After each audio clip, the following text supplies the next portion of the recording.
कुछ Nations the song have cross 1 million. कैसा feel होता है जब एक इतना मेहनत करते हैं और 1 मिलियन इतना व्यूज आते हैं, इतना प्यार मिलता है, कैसा फील होता है पहले ये जाना चाहिए। देखिए, ये गाना हमने ये सोच के नहीं बनाया कि क्या मार्केट में चलता है, क्या कैसा बनाना चाहिए जो वायरल हो जाए, ऐसा कुछ नहीं था। एक अच्छा गाना बनाना था और एज अ कंपोज़र मुझे एक ऐसा गाना बनाना था जिसमें आर्या की जो फ्रेश आवाज़ है वो आवाज़ लोगों तक पहुँचे। मशीन्ड आवाज़ नहीं, ऐसी आवाज़ नहीं जिसके ऊपर बहुत सारी चीज़ें बज रहा है और आवाज़ बैकग्राउंड में, वैसा नहीं। आवाज़ ऐसी जो आवाज़ सामने आए, कानों तक आए और नेचुरल ऑर्गेनिक इंस्ट्रूमेंट्स के साथ ये गाना बना। लाइव सिम्फनी रिकॉर्ड किया इसके लिए। तो the song has a very organic natural soulful feel to it. It's a purely melodic song. So I am happy that we did not follow कि ये गाना चल रहा है इसलिए इस तरह कुछ बना के एक्सपेरिमेंट करते हैं, और इसके बावजूद लोगों ने एक सोलफुल गाने को इस तरह से उन्होंने लिया है कि वो within a week it crossed 1 million. So it shows that somewhere deep down people are starved for a good melody. Firstly, it was my privilege that I got such a song because generally इस तरह का गाना लोगों को अपने career में बहुत बाद में मिलता है एंड बहुत मच्योर एंड एक्सपीरियंस्ड वॉइसेस को ऐसे गाने मिलते हैं। तो मुझे मेरे करियर का सेकंड गाना है तो मुझे ये गाना मिलना अपने आप में बहुत बड़ी बात थी। एंड हम जब सोच रहे थे कि ये गाना हमें करना चाहिए या नहीं, तभी मुझे पूछा गया था कि तुम सच में ये गाना अटेम्प्ट करना चाहती हो कि नहीं। तो 3 बार 4 बार पूछा गया, रिकॉर्ड होने के बाद भी पूछा जा रहा है कि सच में तुम्हें ये कन्विंसिंग लग रहा है। मैंने बोला हाँ, क्योंकि somewhere it was a challenge and I know for a fact that जितना भी मेरा ट्रेनिंग है, एक्सपीरियंस जितना भी कम हो, जो भी है, बट आप जितना चैलेंजिंग काम करोगे उतना आप ग्रो करोगे लाइफ में। So my view to select this song was purely that. हमने जब ये गाना किया, फिर मतलब रिकॉर्ड हुआ इतने अच्छे से, फिर हमने सोचा कि इस गाने को एक अच्छा लुक मिलना चाहिए, अच्छा लैंडस्केप चाहिए। और क्योंकि गाने में लाइव सिम्फनी है तो अगर आप गाना सुनेंगे तो आपके जहन में कुछ विजुअल्स आते हैं, बहुत ग्रैंड विजुअल्स सामने आते हैं। तो ये गाना वैसा गाना नहीं था जिसको सुन के आपको लगे कि एक घर में या एक कमरे में इसको शूट कर सके। तो ये एक गाने की एक कुदरती एक फील होती है कि वो गाना क्या चाहता है। तो गाना ये गाना सुन के कोई भी बोल सकता है कि इसको एक बहुत लैविश और ग्रैंड शूट होना इसका लाजमी है। और बचपन से ही मुझे पहाड़ों से, हिमालय से बहुत ज़्यादा लगाव रहा है। तो मैं चाह रहा था कि इस गाने को ऐसे किसी रिमोट लोकेशन में जाके शूट करें जहाँ पे आमतौर पे गाने ना बने, और दूर दूर तक वीराना हो, पहाड़ हो, बहुत खूबसूरत झील हो। तो उसके लिए जो लोकेशन सबसे पहले जहन में आया that was Ladakh. But shooting that there was a major challenge क्योंकि temperatures were -11, it was freezing cold and the clothes were not friendly. और ज़्यादातर जगहों पे ऐसा था कि ऐसे जहाँ हमने शूट किया, एक जगह पे नहीं किया, कई जगहों पे शूट किया, और these places were at least 300 kilometres apart from each other. तो गाड़ी से जाके सूरज ढलने से पहले शूट करना और इतने मुश्किल हालातों में, there wasn't even toilets there, मतलब होटल तो दूर की बात है। तो हम चाह रहे थे कि ये लोगों के सामने ऐसे विजुअल्स आए जिन्होंने पहले कभी देखा ना हो। Yeah, and moreover, a song like this song especially when this crossed 1 million views, I was very happy because मेरे लिए बहुत बड़ा अचीवमेंट है कि इस तरह का गाना भी हम सोचते हैं कि जनरली ट्रेंड फॉलो नहीं कर रहे हो तो लोग सुनेंगे नहीं, बट ऐसी बात नहीं है। हर चीज़ का अपना ऑडियंस होता है एंड अच्छा म्यूज़िक हमेशा अप्रिशिएट होता है। So I think that is proven.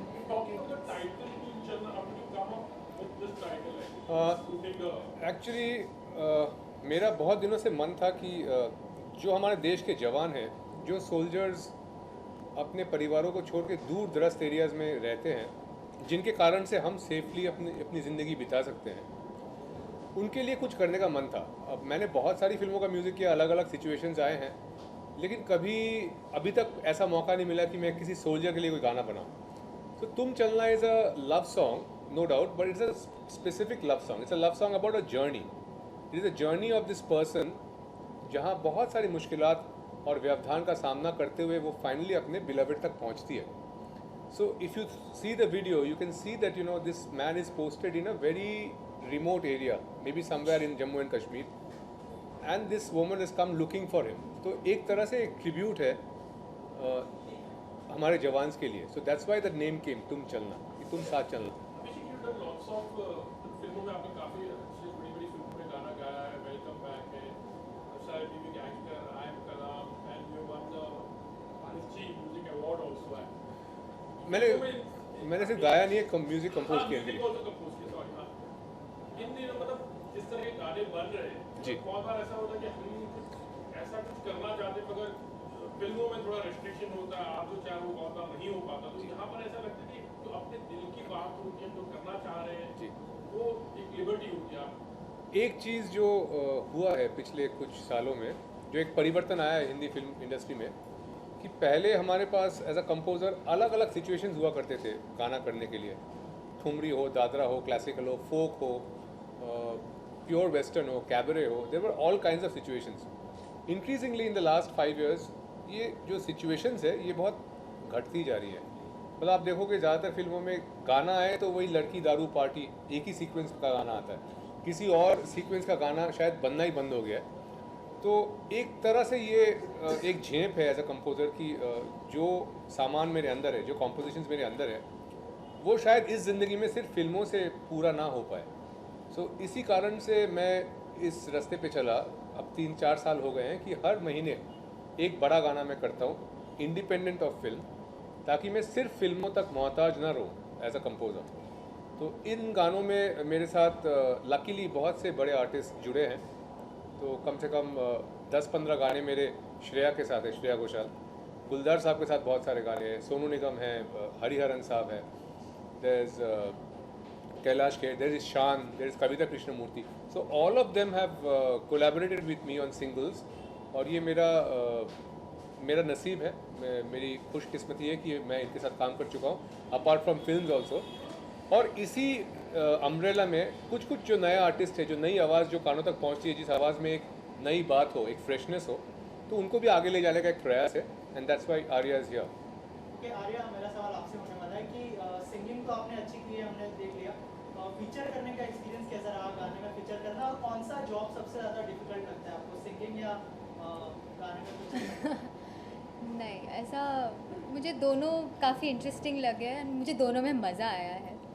Because singing मेरे लिए फ़र्स्ट प्रायोरिटी रही है, तो मैं हमेशा प्रिपेयर्ड रहती हूँ कि हाँ मुझे जाके गाना है, तो वो एक प्रेपरेशन होता है. बट फीचर करने के लिए वो एक्सपीरियंस मुझ में अभी तक है नहीं, था नहीं, अब हो गया है. So but it was a wonderful experience and I think I would love featuring in my own songs. So and I think it's लेकिन बहुत इनको तकलीफ दी गई है, क्योंकि जिस तरह के कॉस्ट्यूम्स थे और जिस लोकेशन में हमने शूट किया, आइडियली यहाँ से लेके यहाँ तक सब कुछ कवर होना चाहिए, क्योंकि इतनी हवा चल रही थी तेज़ और बर्फीली हवाएं, और -11 डिग्री टेम्परेचर. आप सोच सकते हैं कि आदमी सिकुड़ जाए.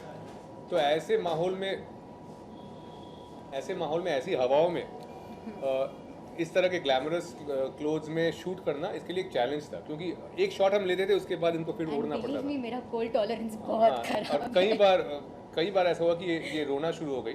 तो मुझे लगता है कि किसी प्रोफेशनल मॉडल से वो करवाना बहुत भारी पड़ता, शायद मुश्किल होता, क्योंकि इनका अपना गाना था, एक लगाव था. तो इसलिए under such difficult circumstances we could shoot. ऐसा कुछ चीज़ हो जो आपने शेयर किया हो, क्योंकि आपने इतने सारे गानों में काम किया है, आर्या का दूसरा ही गाना है, तो आपने ऐसा कुछ शेयर किया जिससे कि वो और कॉन्फिडेंट हो जाए गाने में फीचर होने के लिए? देखिए, मैं शुरू से ही मुझे ऐसा लगता है कि अगर गाना आपका है और अगर आप बहुत खजेले नहीं है देखने में, तो आप ही को फीचर करना चाहिए. क्योंकि किसी और मॉडल को बॉम्बे से ले जाके लोकेशन में ले जाके किसी और के गाने पे लिपसिंग कराना, वो अब बिल्कुल नहीं चलता. आप दुनिया भर में देखेंगे जितने भी इंटरनेशनल स्टार्स भी हैं, जो सिंगिंग स्टार्स हैं, सब अपने वीडियो में खुद ही फीचर करते हैं. मतलब वो मॉडल को लगा देना वो शायद थोड़ा डेटेड हो गया कॉन्सेप्ट. ओके आर्या, पहले भी सॉन्ग सर के साथ ही थी, ये सेकंड सॉन्ग भी आप सर के साथ ही. सो कैसा बॉन्ड होगा, क्योंकि जितना काम करते हो तो बॉन्ड स्ट्रांग होते जाता है. So how the bond you share? I think we have a wonderful relation right now and मतलब पहला गाना जब हुआ था तब मैं बहुत डरी सी थी, क्योंकि but you know it's a privilege for me firstly because आप डेब्यू कर रहे हो एंड आपको इतने एक्सपीरियंस्ड और इतने रिनाउंड कंपोज़र का अगर बैकिंग मिले तो वो बहुत एक अच्छा स्टेप होता है अपने करियर के लिए. तो आई वॉज प्रिविलेज्ड ऑलरेडी. तो पहले गाने के वक्त उतना मैं मिक्सअप नहीं हो पाती थी, समाउ मैं इतना ओपन अप नहीं हो पाती थी. सेकेंड गाने तक I was already you know pretty free and I use to share my views on the song. My मतलब मैं जब गाना अटेम्प्ट करती थी तो मुझे जो भी चीज़ें डाउटफुल लगती थी या मुझे लगता था कि कुछ इस तरह का मैं सोच रही हूँ वो करके देखती. तो आई थिंक वो लिबर्टी मैंने लेना शुरू किया थोड़ा सा. पिछले गाने में मैंने ज़रा भी नहीं लिया था. एंड तो I think yeah that way it's working well with us. So seen tremendous growth personally in the past year because आप घर पे गा रहे हो, आप इधर उधर थोड़ा बहुत शोज़ करते हो तो वो एक्सपीरियंस ठीक है, लेकिन माइक पे गाना is a very different challenge. And when you first go in front of the mic you realise कि हर चीज़ मैग्नीफाई हो जा रही है. यहाँ पे मुझे ये नहीं आता, वो नहीं आता. तो आई थिंक उस हिसाब से ही has been a big support to me. He guided me well कहाँ पे किस तरह का वोकल कल्चर यूज़ करना चाहिए. और मैंने इनको डराया भी था ये गाना चुनने से पहले. तो मैंने जब ये गाना कंपोज किया तो मुझे लगा कि ये गाना मैं किसी श्रेया घोषाल या कविता कृष्णमूर्ति या जो बहुत एक्सपीरियंस नामचीन सिंगर है उनके लायक गाना था. ये बहुत मुश्किल गाना है, आसान गाना नहीं है. So जितना इजी साउंड करता है सुनने में कई बार लगता है कि आसान है, लेकिन जब वो नोट्स आप लगाते हो तो पता लगता है कि गाना बहुत मुश्किल है. तो मैंने इनको कई बार चेतावनी दी थी कि ये गाना शायद आपके लिए ठीक नहीं है, अभी आप थोड़ा और वक्त लीजिए, बाद में ये गाना करते. But she was quite help and कि नहीं ये गाना मुझे करना है. तो इसलिए इसकी जो अरेंजमेंट्स है, ऑर्केस्ट्रेशंस हैं, उसमें मैंने आवाज़ को एक प्रेसिडेंस दिया है. आप देखेंगे किसी भी पॉइंट पे आपको ऐसा नहीं लगेगा कि इंस्ट्रूमेंट्स जो है वो ओवरवेलम कर रहे हैं आवाज़ को, क्योंकि मशीन्ड आवाज़ें अब इतनी ज़्यादा हो गई हैं कि आप सुन के आपको समझ में नहीं आता कि ये किसकी आवाज़ है. सारी आवाज़ एक जैसी लगती है क्योंकि सारी आवाज़ में इतनी ज़्यादा प्रोसेसिंग होती है कि प्रोसेस होने के बाद जो फाइनल आउटपुट निकलता है वो लगभग एक दूसरे का क्लोन लगता है सुनने में. तो एज अ न्यू वॉइस एक नई आवाज़ की पहचान तभी होनी चाहिए जब ऑडियंस तक वो आवाज़ नहीं लगे कि यार ये कौन सी आवाज़ है. अगर सारी आवाज़ें आप मशीन कर दे, टेम्पलेटाइज कर दे, तो हो सकता है वो अच्छे लगे लेकिन एक दूसरे से अलग नहीं हो पाते. तो एक मैंने क्योंकि 4 पीढ़ियों के सिंगर्स के साथ काम किया है. मेरी एक फिल्म में आशा भोसले जी ने गाया है. उसके बाद वाला जो जनरेशन था, कविता कृष्णमूर्ति, अलका याग्निक, उदित नारायण साहब, हरिहरन साहब, उनके साथ मैंने काम किया है. उनका अगला जनरेशन जो है you know people like Shreya Ghoshal, Sunidhi Chauhan, Shaan, Sonu निगम, उनके साथ काम किया है. और ये जो आज की पीढ़ी है इनके साथ भी काम कर रहा हूँ क्योंकि मैंने बहुत बचपन से कॉम्पोजिशन शुरू किया था. तो ये जो म्यूज़िक का बदलता हुआ रुख है उसमें एक चीज़ समझ में आती है कि आवाज़ वही लंबे रेस का घोड़ा होता है जिस आवाज़ की एक पहचान हो. सबसे बड़ी बात है पहचान. उसके बाद दूसरी बात है कि आप अच्छा गाते हो, कितना अच्छा गाते हो या बुरा गाते हो. लेकिन अगर पहचान ही ना हो तो फिर आप भीड़ में खो जाते हो और वो आवाज़ आती है जाती है, समझ में नहीं आता. आपको अच्छा लगता है कि हाँ मैंने 2 फिल्मों में गा लिया, लेकिन आवाज़ ठहरती नहीं है. तो इस गाने में इतना प्रयास मेरा रहा है कि आवाज़ ऐसी रहे, ऑर्गेनिक रहे, एकदम जो आवाज़ ओरिजिनल है वही रहे, कोई प्रोसेसिंग ना हो. और उसको एक सिम्फनी से सपोर्ट किया है. तो सारे इंस्ट्रूमेंट्स जो आप सुनते हैं इसमें लाइव वायलिन्स हैं, कुछ बहुत नामचीन प्लेयर्स हैं जैसे जीतू ठाकुर, इन लोगों ने बजाया मेरे लिए. और क्योंकि गाना एक ग्रैंड सिम्फनी की तरह मैंने ऑर्केस्ट्रेट किया था, अरेंज किया था, तो इसलिए इसको लद्दाख में जाके इतनी मुश्किलात उठा के इसको शूट भी किया है ताकि वो ग्रैंडनेस कैनवस में बरकरार रहे. क्योंकि आप देखेंगे आजकल ज़्यादातर फिल्मों के गाने में भी जो है इंडोर में शूट करके एक कमरे के अंदर शूट करके छोड़ देते हैं, या हीरो हीरोइन बातचीत कर रहे हैं, गाना बैकग्राउंड में चल रहा है. तो उससे मुझे लगता है कि गाने की जो उड़ान है, एक गाने की जो परवाज़ है, वो हो नहीं पाता. जो पहले जैसे याश चोपड़ा जी शूट करते थे या जैसे विजय आनंद साहब शूट करते थे, गाने के तवज्जो देके, गाने के कैनवस को, गाने को प्रधान बना के उसको शूट करते थे. ऐसा नहीं कि बैकग्राउंड में गाना आया, 4 टुकड़ों में आया. तो बहुत ज़्यादा ये ट्रेंड हो गया कि एक गाने को 3-3 टुकड़े में बांट के थोड़ा यहाँ लगा दिया, थोड़ा. तो that's like treating a song like a background score, you know. तो इस गाने को कायदे से शूट करने की इच्छा थी और बहुत मुश्किलात का सामना करते हुए हमने किया. और 7 दिनों में क्योंकि 1 मिलियन व्यूज़ क्रॉस हो गया है ऑर्गेनिकली, तो ये ऑडियंस को ज़रूर अच्छा लगा है. सर एज अ कंपोजर मैं आपसे जानना चाहूँगा, जैसे आपने कहा कि बहुत सारी आवाज़ को जो है साउंड से ठीक किया जाता है, मशीन से ठीक जी, किया जाता जी। है। इन दिनों बहुत सारे एक्टर्स भी जो है सिंगिंग की तरफ जा रहे हैं। तो एज अ कंपोजर आप इस बारे में क्या सोचते हैं? क्या सिंगर का काम सिंगर को करना चाहिए या फिर एक्टर जो गाना गा रहा है वो ठीक है? एज अ म्यूजिक कंपोजर आप क्या सोचते हैं? देखिए, एक्टर की एक फ़ैन फॉलोइंग होती है, तो जो एक हीरो की फ़ैन फॉलोइंग है वो एज अ हीरो उसको मिलता है, और एक जो सिंगर की फ़ैन फॉलोइंग है that is because of his और हर वॉइस।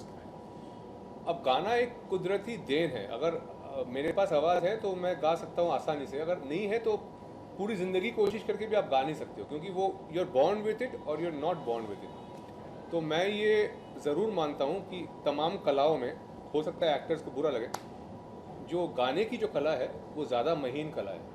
क्योंकि किसी को भी लेके अगर मैं बोलूँ कि थोड़ा सा एक्टिंग कर दीजिए, तो 9 out of 10 people can act a little bit. हो सकता है वो बहुत ज़बरदस्त एक्टिंग ना करे, थोड़ा बहुत एक्टिंग कर लेते हैं, लेकिन अगर आवाज़ नहीं, अगर सुर नहीं है, तो चाहे कितना भी आप कोशिश करें, आप सालों भर लगे रहे, आप गा नहीं सकते। तो गाने की जो हुनर है, जो कला है, वो और महीन कला है। तो क्योंकि अब एक सॉफ्टवेयर ऐसा आविष्कार हुआ जिसका नाम है मेलोडाइन। तो मेलोडाइन एक ऐसा सॉफ्टवेयर है जिसमें अगर आप माइक पे आके कविता भी बोल दें, ताल में कविता बोल दें, तो उसको काट काट के हम उसको सुर में ला सकते हैं। जो रिकॉर्डिस्ट, अगर आप बहुत बेसुरे हैं तो रिकॉर्डिस्ट जो है 10 दिन तक मेहनत करेगा। अगर आप थोड़ा बहुत सुर में गाते हैं तो रिकॉर्डिस्ट शायद 2 दिन में उसको सुर में ले आए। तो जो भी है, लेकिन मेलोडाइन का एक साइड इफेक्ट भी है। साइड इफेक्ट ये है कि ये सारी आवाज़ों को एक जैसा कर देती है। जैसे मैक बर्गर है, आपने मैकडोनल्ड्स में जाके एक बर्गर ऑर्डर किया, आपको 200 बर्गर मिलेंगे, सबका टेस्ट सेम होगा। तो आवाज़ की जो पहचान है, आवाज़ की जो टेक्सचर है, उसको वो ऐसा कर देता है कि वो सारी आवाज़ें एक जैसी लगती है। So I don't know, maybe it's a generation, it's a new change. I cannot be judgemental about it. जो कमज़ोर सिंगर है वो भी इसलिए गा पा रहे हैं क्योंकि मेलोडाइन है। जो पहले कभी सिंगर बनने का सपना भी नहीं देख सकते थे, वो भी आज गा रहे हैं क्योंकि सॉफ्टवेयर है। तो एक तरह से इस सॉफ्टवेयर जो है सब लोगों को इकट्ठे एक प्लेटफॉर्म पे लेके आ रहा है। इसलिए सिंगर्स के लिए ड्रॉबैक भी है इसको लेकर आप? नहीं, देखिए, जो पुराने सिंगर्स थे, जैसे लता जी या किशोर कुमार साहब, एक दो शब्द वो गा दे तो आप समझ जाएंगे आवाज़ किसकी है। तो वो होती है एक आवाज़ की पहचान। तो मुझे लगता है कि पहचान कहीं खोता जा रहा है, क्योंकि बहुत सारी आवाज़ें हैं और पब्लिक भी कंफ्यूज है कि कौन क्या गा रहा है। आर्या, हाउ इम्पोर्टेंट है, जैसे अभिषेक ने बताया कि जो गाने के लिए रियाज या उसके लिए मेहनत बहुत ज़रूरत है। Classically way how much are you trained also in this? I've been learning music properly since the past 4-5 years now, and it's true. It is important if you want to be a good singer. Now, taking support of Melodyne or something is, I mean, that is not something that makes you an artist. It's okay, आपने गाया, वो Melodyne हो गया, ठीक है, गाना निकला, but there's nothing so great about it. I mean, a person who is taking so much support of the computer should not boast himself or herself as a singer, I believe. But if I want to be an artist, truly an artist, I need to learn what it is. I need to understand the essence of it, and I think as I learn and as I keep working, I will understand it better, and that will also reflect in my art. So I think that's the main motive that I think most everybody should have, ideally. So yeah. आपके actually godfather Gulzar Sahab थे। Gulzar Sahab is known for his lyrics, जी, the music and sense of everything, जी, song and music everything. आपने कितना उस चीज़ को अपनाया है, और जैसे हमने देखा lyrics are also very important actually. बिल्कुल। तो actually Gulzar Sahab is the man who is responsible कि आज मैं बॉलीवुड में हूँ, क्योंकि मेरे जो पहले 2 नामचीन एल्बम्स थे जिसके कारण मेरा थोड़ा बहुत नाम हुआ, दैट वाज उदास पानी एंड रात चांद और मैं, जो मैंने हाई स्कूल में किया था। तो मैं एकदम बच्चा था और गुलजार साहब मेरे सामने एक बरगद की तरह थे, और कोई पारिवारिक रिलेशन नहीं था। हम लोग एयरपोर्ट में मिले थे और मैंने अपनी मासूमियत में उनको एक ऑडियो टेप दे दिया था जिसमें मेरे कुछ कॉम्पोजिशंस थे।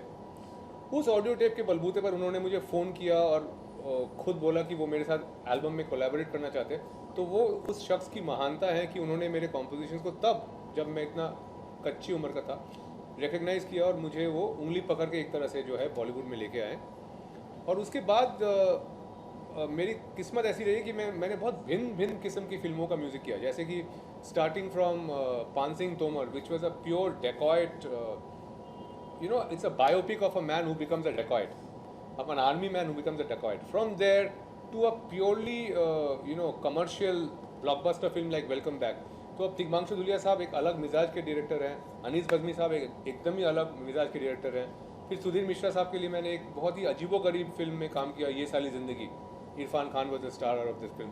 So then with Nana Patekar साहब I've done a couple of films, जिसमें से एक फिल्म बहुत करप्ट कॉप, यू नो, जो जहन में आती है वो फिल्म शागिर्द. तो बहुत अजीबोगरीब फिल्में मुझे मिलती आई हैं, और not regular only mainstream cinema. I have done children's films also, like national award winning film called I am Kalam. तो ये चैलेंज मुझे अच्छा लगता है कि मुझे अलग अलग किस्म के गाने करने पड़ते हैं अलग अलग फिल्मों के लिए. और मुझे लगता है ये ज़मीन जो ये जो चैलेंज है, अलग सिचुएशन में अलग गाना बनाना और अलग अलग दिशाओं में काम करना, ये चीज़ मैंने गुलजार साहब से सीखी है. क्योंकि I feel that he is a talent who is timeless. अब कहाँ वो बंदिनी में मोरा गोरा रंग ले ले, वहाँ पे वो आए थे एज ए लिरिसिस्ट, और आज तक राजी ये जो फिल्म है अब तक वो लिख रहे हैं, बरकरार है. कितनी सदियाँ आई चली गई, कितनी पीढ़ी आई चली गई. तो ये तभी मुमकिन है अगर आपके अंदर वो वर्सेटाइलिटी, वो वेरिएशन है एज एन आर्टिस्ट. क्योंकि मुझे लगता है अगर आप बहुत ज़्यादा सीमित है और रिस्ट्रिक्टेड है कि मैं तो सिर्फ इस तरह के गाने बनाता हूँ, तो फिर आप इतने लंबे रेस का घोड़ा नहीं बन सकते. चंपक जी आज यहाँ पर आए हैं जी, मेरा मेरा सौभाग्य है. मैं चाहता हूँ कि एल्बम वो रिलीज़ करे और रिबन वो काटे. So I just ask him to do that. 1 million cross किया है अभिषेक के आर्य थे. क्या कहना चाहोगे, आपको दिग्गज हो मतलब इंडस्ट्री के, म्यूजिक इंडस्ट्री के, ये आपने गाना देखा है, क्या कहना चाहोगे? सबसे पहले मैं अभिषेक के बारे में बात करूँगा कि मैं अभिषेक को मतलब लास्ट 3-4 साल से जानता हूँ. हम लोग साथ में काम करने की बड़ी कोशिश कर रहे हैं कि कुछ अच्छा काम हो जाए. लेकिन उसके पहले इनका जो काम मैंने देखा है, और इतना खूबसूरत काम है, और जो ये काम उन्होंने किया है बहुत ही अच्छा. मतलब उन्होंने गाना भी रिकॉर्ड किया है, प्लस उसको मतलब जो नई अपनी सिंगर आर्या है उसके साथ उन्होंने अच्छा वॉइस उसका, और उसके बाद उसको शूट भी इतना खूबसूरत तरीके से किया है. तो एक मैं इनका एक्चुअली मुझे इनका जो काम है आज के जितने भी म्यूज़िक डायरेक्टर हैं उसमें मुझे थोड़ा सा अलग लग रहा है. इनका काम एक डिफरेंट है. उनका जो ऑर्केस्ट्रा का स्टाइल अलग है, उनका मतलब हर जैसे इंस्ट्रूमेंट है, कुछ आज के म्यूज़िक डायरेक्टर हैं ना बहुत सारे जो मतलब वो उसको मशीन के अंदर वो इंस्ट्रूमेंट यूज़ कर लेते हैं. लेकिन इनमें जो बात है ना वो कि जो भी इंस्ट्रूमेंट उनको चाहिए वो सोलो चाहिए, मतलब लाइव चाहिए. कि भाई ये अगर फ्लूट है तो फ्लूट यहाँ चाहिए, वायलिन है तो वायलिन चाहिए.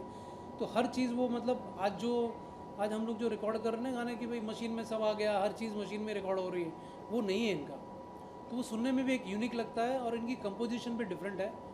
एक बहुत ही टैलेंटेड लड़का जो अभी इंडस्ट्री के लिए बहुत ज़रूरत है म्यूज़िक डायरेक्टर, एक नए न्यू कमर में जो लॉर्ड है उसमें ये सबसे बेस्ट लगता है मुझे.